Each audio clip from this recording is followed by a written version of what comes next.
There was once a boy named Chike. He grew up in a beautiful house in a busy city in Nigeria. His father owned businesses, and his mother wore bright, lovely clothes. People said Chike had everything a boy could want. But Chike was different from what many expected. He had a soft heart, and he loved to help others. Every morning, while other boys played inside big rooms, Chike walked to the market. He liked to buy extra bread and share it with the children who sold goods on the street. He always paused at the old well near the market to smile at the women who washed clothes there. He listened to their stories, and he never showed off his money. People called him kind. Some called him foolish. But Chike did not care about what people said. He wanted to be gentle. Not far from Chike's home lived a girl named Amaka. She came from a family that struggled. Her father mended shoes, and her mother sold small sachets of drink at the bus stop. Amaka and her brothers lived in a small room under a corrugated roof. They had little, but they were proud and worked hard.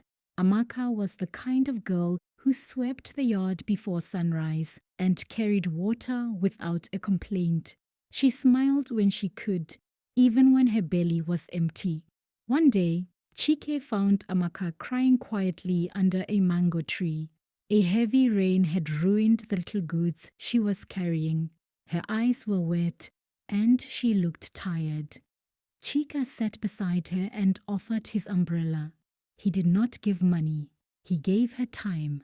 He helped her gather the wet sachets and walked her home, talking softly so she could forget the rain for a while. That small kindness started something gentle and true.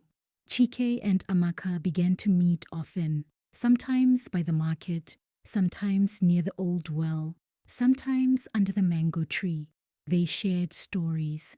Chike told her about his slow Sunday mornings and the small things he loved, the taste of plantain, a song his mother hummed. Amaka talked about the courage of her parents and the way her little brother tried to shine his shoes as if they were gold. People around them noticed. Some whispered that a rich boy and a poor girl should not be friends. Others said it was only a childish fancy. But Chike and Amaka kept meeting. They laughed, they argued about small things, and they helped each other.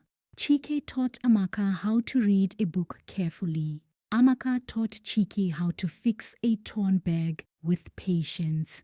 Years passed. Both of them grew in different ways. Chike studied business because his father wanted him to. Amaka learned tailoring because a kind teacher at a market school believed in her. Each day, their worlds were different, but their hearts stayed close. Then a hard time came. Chike's father lost a big part of his business. A calm household turned quiet and heavy. The cars stopped coming. The house seemed empty in corners where laughter used to live. Chike watched his parents worry. He felt his father's shame and his mother's tired eyes. The family had to sell some of their things. Chike felt the ground shift under his feet. At the same time, Amaka's family faced their own troubles. Her father fell ill and could not work for many months. The small money from the shoes and sachets was not enough. There were days when there was only one cup of soup for the whole family. Amaka sewed faster and harder. She skipped food sometimes so her younger brother could eat. Still, she kept smiling. She kept sewing. Chike saw Amaka struggle and remembered the first rain by the mango tree. Now it was his turn to give back. He did not have all the money he once did, but he had ideas and courage. He used his small savings and borrowed a little from a friendly teacher to buy good cloth. He asked the market teacher to teach Amaka how to design clothes for the busy market. He introduced her to a woman who sold goods across town. Little by little, Amaka began to sell better clothes. Her sewing grew into a small business. Amaka did not hide her gratitude. She worked hard and she made beautiful shirts and dresses that people loved. Word spread and more customers came. The family began to breathe easier. Chike's parents, seeing their son stand by a friend in need, felt a warm change in their hearts. They remembered their own kindness when they were helped as young people. They started to rebuild without shame. The town watched as two families that once seemed so different leaned on each other. One bright morning, after many months of hard work, Chike took Amaka to meet his family properly. He stood before his parents and said simply, "This is Amaka. She is my friend. She has a good heart." His father looked at the seam in Amaka's dress, then at the steady look in her eyes. He saw honesty and courage there, things he respected. His mother offered Amaka a cup of tea with a smile that reached her eyes. The house felt whole again. People still talked. Some still had narrow thoughts. But many changed how they saw the world. They saw that kindness does not come with a price tag.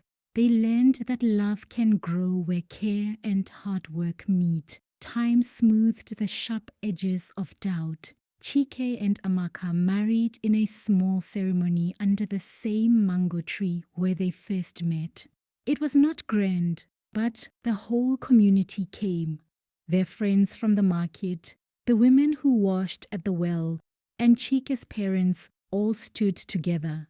They cheered as the couple promised to care for each other. The wedding was simple, full of laughter, palms, and songs. The rain stayed away that day, and the sun seemed to bless them. After the wedding, their work continued. Amaka's tailoring business grew into a shop with a bright sign. Chike used his skills to help run the business and to teach others how to manage money. They opened a small fund to help market children get training. They hired young tailors who needed work. Their lives were not perfect. Sometimes money was tight, sometimes the generator failed, and the shop had no light at night. But they faced problems together, with patience and faith. Years later, their families sat together at the same table, sharing stories and food.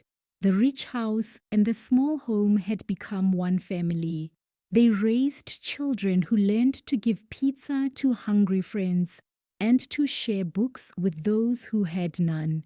The town remembered the boy from the rich family and the girl from the struggling home, not for the things they owned, but for the things they gave. Their love was quiet, steady, and real. Moral: true wealth is not counted in money, but in kindness, humility, and hard work. Blessings often come in disguise, as a friend, as a chance, as a shared effort. When hearts are good and hands are ready to help, families grow stronger and communities heal.